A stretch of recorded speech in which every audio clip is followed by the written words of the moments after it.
चमक उठी सन 57 में, वो तलवार पुरानी थी, खूब लड़ी मर्दानी, वो तो झांसी वाली रानी थी। झांसी के इस किले में स्थित इस पंचमहल में झांसी की रानी रहा करती थी।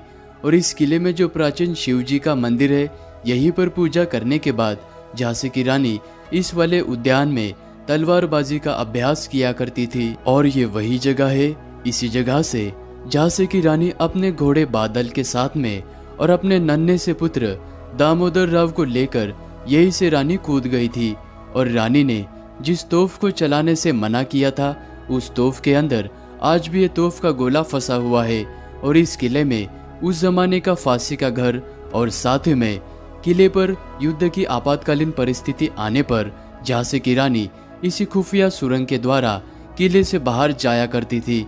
आज का हमारा सफर इसी झांसी रानी के किले का होने वाला है। झांसी के किले में जाने के लिए आपको पर पर्सन 25 रुपये का एंट्री फीस देना होता है। और इसका विजिटिंग समय सुबह 7 बजे से लेकर शाम के 6 बजे तक का है।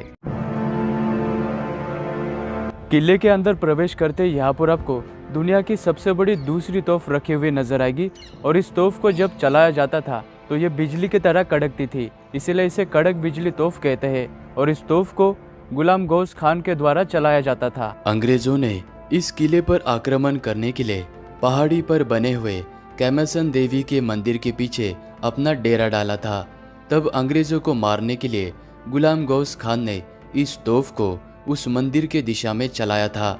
लेकिन महारानी लक्ष्मीबाई जी ने मंदिर को बचाने के लिए इस तोफ को तत्काल रोकने के आदेश दिए थे। इस कारण से ये तोफ का गोला उस जमाने से लेकर आज तक इस तोफ के अंदर ही फंसा हुआ है।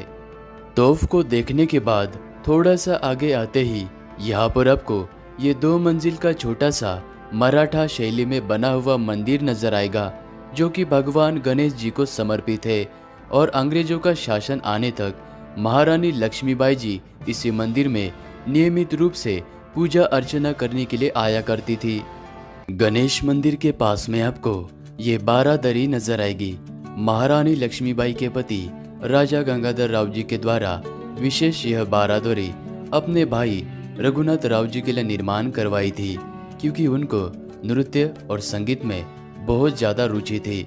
इस जगह पर मशाल और फव्वारे चलाकर गजराबाई नामक नृत्यांगना इसी जगह पर नृत्य किया करती थी। गणेश मंदिर के पास में आपको कुछ सीढ़ियां नजर आएगी। यहाँ से चढ़कर ऊपर आने के बाद यहाँ पर आपको ये वाली तोफ नजर आएगी। इस तोफ को एक महिला चलाया करती थी, जिनका नाम मोतीबाई था। और इस तोफ को भवानी तोफ कहा जाता है, क्योंकि इसमें भवानी माता की शक्ति आती थी। और इसको चलाने के बाद ये दुश्मनों को बहुत ही डैमेज देती थी। और इस तोफ के ऊपर हाथी का मुख का आकार बना हुआ है, क्योंकि ये हाथी के ताकत को रिप्रेजेंट करती है। यहाँ पर आपको उस जमाने का शिलालेख नजर आएगा, जो कि आज भी आपको बहुत ही अच्छी तरह से नजर आता है। अभी हम इस किले के अंदर वाले एरिया के पास में स्थित मुख्य प्रवेश द्वार के पास में आ चुके हैं। प्रवेश द्वार के अंदर जाने से पहले आपको दोनों तरफ ये वाली अंग्रेजों के ज़माने की मशीन गन रखी हुई नज़र आएगी। और अगर आप यहाँ पर ध्यान से देखें तो यहाँ पर आपको ये लिखा हुआ नज़र आएगा 1600 मीटर, 1200 मीटर और 1000 मीटर। इस रेंज पर इसको सेट करके चलाया जाता था। प्रवेश द्वार से अंदर आने के बाद कुछ कदम चलते ही आपको यहाँ पर ये राजा गंगाधर राव का सिंहासन नजर आएगा। यहाँ पर दीवाने आम यानी कि राज्य के सामान्य जनता के लिए राज दरबार भरा करता था। इसी जगह पर राजा सिंहासन पर बैठकर राज्य के आम जनता के प्रश्नों को और उलझनों को सुलझाया करते थे। राजा के सिंहासन के पास में आपको ये दीवाने खास यानी कि पूरे राज्य के खास मंत्री, सेनापति और पूरे राज्य का लेखा जोखा यही से चला करता था। बाद में जब अंग्रेजों ने इस किले पर कब्जा किया, तब उन्होंने 1896 में इस दीवाने खास को पानी स्टोर करने वाले टाकी में इसे परिवर्तित कर दिया था। दीवाने खास के सामने आपको ये पंचमहल नजर आएगा। रानी लक्ष्मीबाई का विवाह 13 साल की वर्ष में सन 1838 में राजा गंगाधर राव के साथ में हुआ था। और विवाह होने के बाद राजा और रानी इसी महल में रहा करती थी। और 19 साल के आयु में रानी को एक पुत्र प्राप्त हुआ, लेकिन 4 महीने बाद उस पुत्र की अकाल मृत्यु हुई। अपने पुत्र की मृत्यु होने के कारण राजा बहुत ही गम में चले गए और बाद में राजा का भी देहांत हो गया। पंचमहल के अंदर प्रवेश करते ही आप इसके दूसरे मंजिल पर होते हो। राजा का देहांत होने के बाद झांसी के रानी का सिंहासन इसी जगह पर हुआ करता था और इसी दूसरे मंजिल पर रानी का दरबार भरा करता था। और यह महल आपको जितना ऊपर से नजर आता है उतना ही जमीन के अंदर भी है। इन सीढ़ियों से होते हुए आप इसके निचले मंजिल तक जा सकते हो और इसी जगह पर रानी का झूला महल हुआ करता था और यहीं पर रानी सुरक्षित रहा करती थी। और इसका जो सबसे ऊपर वाला मंजिल था वहां पर रानी का शीश महल हुआ करता था। बाद में शीश महल को अंग्रेजों ने तोड़ दिया था। 1858 में अंग्रेजों के द्वारा यहाँ पर युद्ध शुरू हो चुका था।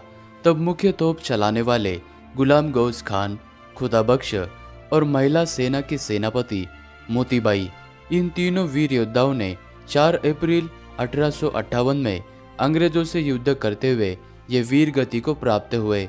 तब झांसी के रानी ने इसी किले के अंदर इसी जगह पर इन 3 योद्धाओं का अंतिम विधि किया था। अभी हम किले के सुरक्षा दीवार के ऊपर आ चुके हैं और यहाँ पर आपको ये जो नज़र आ रहे हैं ये मशीन गन के स्टैंड है। अंग्रेजों के ज़माने में अंग्रेज जो बड़ी मशीन गन हुआ करती थी वो इसी जगह पर स्टैंड के ऊपर खड़े किया करते थे।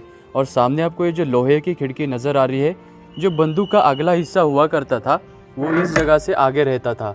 तो इस तरह से अंग्रेज मशीन गन के द्वारा इस किले की सुरक्षा किया करते थे। अभी हम उस जगह पर है। इसी जगह से झांसी की रानी अपने गोद लिए हुए नन्हे से 4 साल के पुत्र को अपने पीठ पर बांधकर बादल घोड़े के साथ में झांसी की रानी इसी जगह से कूद गई थी। और यहाँ से छलांग लगाने के बाद झांसी की रानी अपने सेनापति तात्या टोपे के पास में गई थी जो कि कालपी गांव में थे। और वहां से झांसी की रानी ग्वालियर मदद मांगने गई थी, लेकिन ग्वालियर से झांसी की रानी को कोई भी मदद नहीं मिली।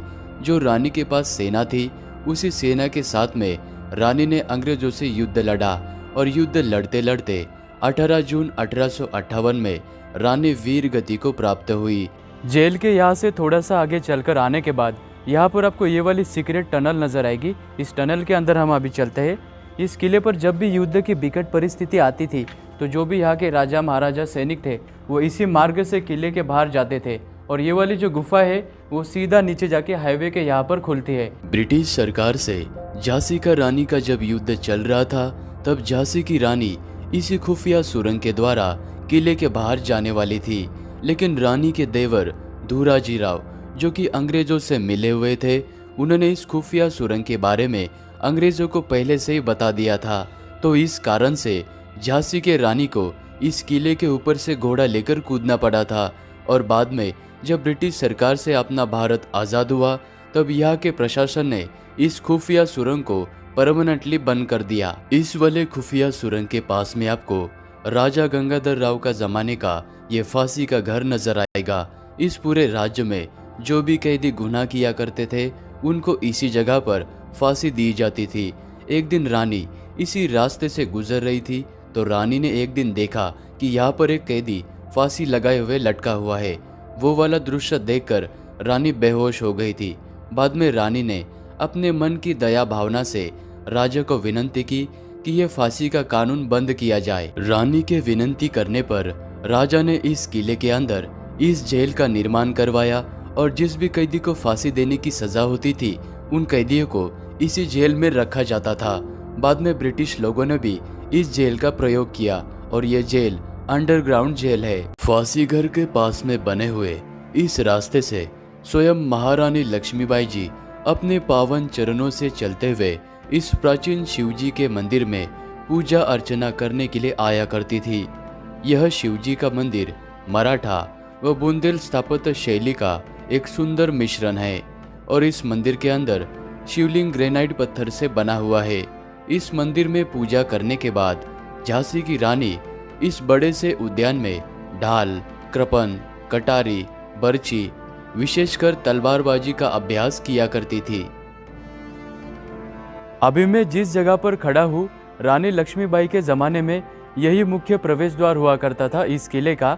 बाद में ब्रिटिशों ने जब इस किले पर कब्जा किया तो उन्होंने जहाँ से हमने एंट्री की उस जगह पर उन्होंने नए प्रवेश द्वार बनवाए। और मेरे पीछे आप जो ये प्रवेश द्वार देख रहे हैं ये इस किले के मुख्य मेन प्रवेश द्वार है और इसकी कुंडी आप देख सकते हैं कितनी बड़ी ये कुंडी है और ये बहुत ही हेवी लोहे से और लकड़ी से ये वाला प्रवेश द्वार बना हुआ है और इसको अभी परमानेंटली बंद कर दिया गया है। तो इस किले को घूमने के लिए आपको 3 से 4 घंटे का समय लग सकता है और मेरे साथ किला घूमते हुए मुझे ये मुन्ना भाई मिले और इन्होंने मुझे यहाँ के कुछ पॉइंट दिखाए।